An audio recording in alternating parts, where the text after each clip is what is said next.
Hi ළමයි. ඔන්න අද අරන් ආවා පොසොන් පෝය ඩේ ව්ලොග් එක.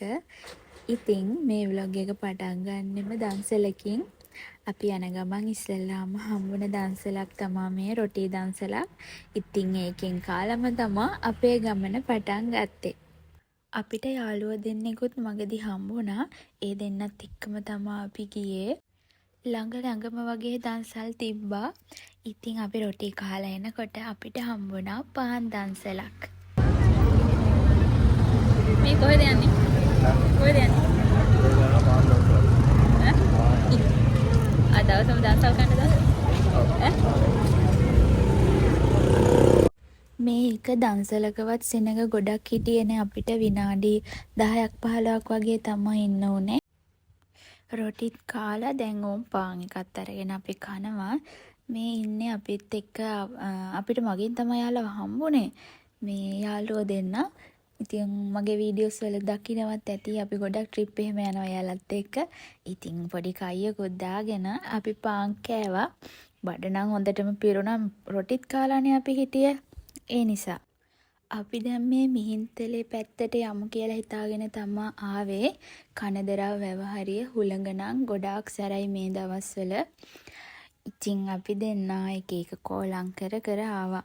අපි දෙන්නට ගොඩක් ට්‍රිප් යන්න හම්බෙන්නේ නැහැ හස්බන්ඩ් නිවාඩු නැති නිසා. ඉතින් මේ හම්බෙන දවසෙන් අපි දෙන්න උපරිම ප්‍රයෝජන ගන්නවා. අපි මිහින්තලේට ආවේ අතුරු පාරකින් දාලා. ප්‍රධාන පාරෙන් එන්න බෑ සෙනඟ ගොඩයි ට්‍රැෆික් එක මේ දවස්වල. ඉතින් අපි අනිත් පාරෙන් ඇවිල්ලා ඔය පේනවනේ ඔයාලට සෙනඟ ගොඩාක් සෙනඟ ඉන්නවා මිහින්තලේට. ඉතින් කොහොමත් එනවනේ පොසොන් එකට කට්ටිය. මේ පාරේ යනකොටත් අපිට දන්සල් එහෙම හම්බුණා. අපි ගියා එතන තිබ්බ අයිස්ක්‍රීම් දන්සලකට. ගොඩක් සෙනඟ හිටියට ඉක්මනට පොලිම යනවා. අපි අයිස්ක්‍රීමුත් කෑවා. ඉතින් දැන් නම් ගොඩක් දවල් වෙලා ඒ හින්දා ඒ වෙලාවට ෂෝක් අයිස්ක්‍රීම් එකක්. මට එකයි හම්බෙලා තියෙන්නේ. මෙයාට දෙකක් හම්බෙලා.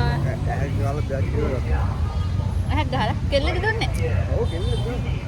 කෙල්ලට ලයින් එකක් දාලා අයිස්ක්‍රීම් දෙයක්. ඊළඟ දැන් පොළොව. එයාට ඉතින් දෙකක් හම්බුණාට අනිත් එක මට දුන්නා.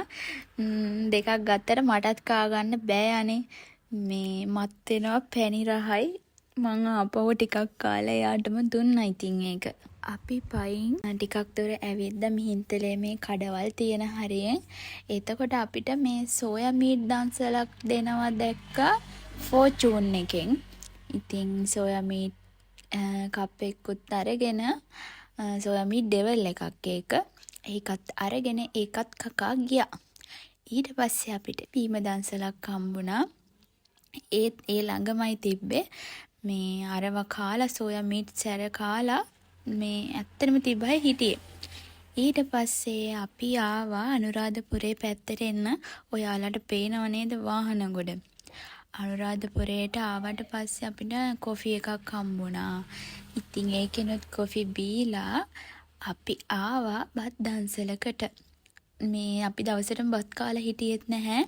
මේ දන්සලේ නම් කියන්න වචන නෑ ළමයි. කෑම මාරම රහයි.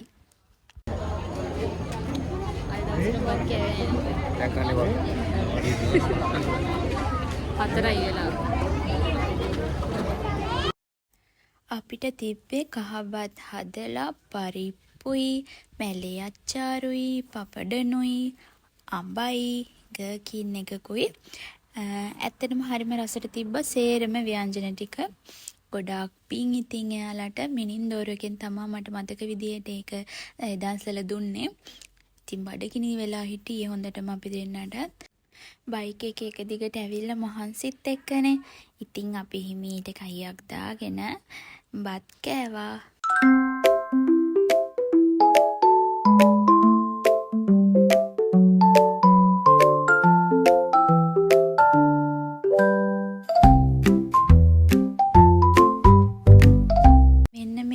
පොඩි චිට් එක දුන්නාම අපිට අයිස්ක්‍රීම් ගන්න පුළුවන් කිව්වා ඒ දන්සලෙන්ම. ඉතින් අපි ඒකෙනත් අයිස්ක්‍රීම් එකක් කාලා දැන් ගෙදර එන්න තමා හදන්නේ. පාරවල් එහෙම ගොඩක් වහලා පොසොන් එකට. ප්‍රධාන පාරේ ට්‍රැෆික් එක නිසා අපි නුවරවැව පාරෙන් දාලා තමා ගෙදර එන්න හැදුවේ. මේ නුවරවැව ළඟ අපි ඉතින් මෙතන චුට්ටක් නතර කරලා ෆොටෝස් ටිකක් එහෙම අරගෙන ආපහු එන්න පිටත් වුණා.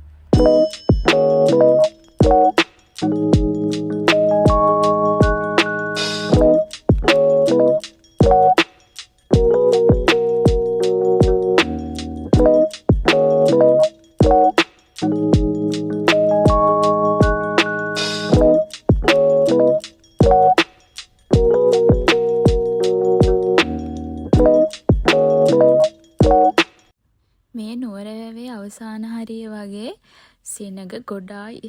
මං හිතන්නේ අනුරාධපුරේ කට්ටිය නෙමෙයි මේ ඉන්නේ. පිටපළාත් වලින් ආවයි වෙන්නේ නැති. මාරම සෙනගක් ඉන්නේ. ඉතින් අපි ඊට පස්සේ කනදරා වැව හරියෙන් නතර කරා ලස්සනට ඉර බැහැගෙන යනවා. ඒ හින්දා අපි විතන ෆොටෝ ටිකක් ගත්තා. හරිම ලස්සනයි එතන view එක. හැමදාම ඔහොම තමා හවසට. ඉතින් අපිට හැමදාම හම්බෙන්නේ නැහනේ. ඒ හින්දා අපි එතන නතර කරලා චුට්ටක් වෙලා ෆොටෝ ටිකක් ගත්තා. දැන් අපි මේ කෙලින්ම ගෙදර එන්න තමා හදන්නේ. ඉතින් අදට වීඩියෝ එක මෙතනින් ඉවර කරන්නම්. මගේ යාළුවෝ හැමෝම සතුටින් පරිස්සමින් ඉන්න. බයි.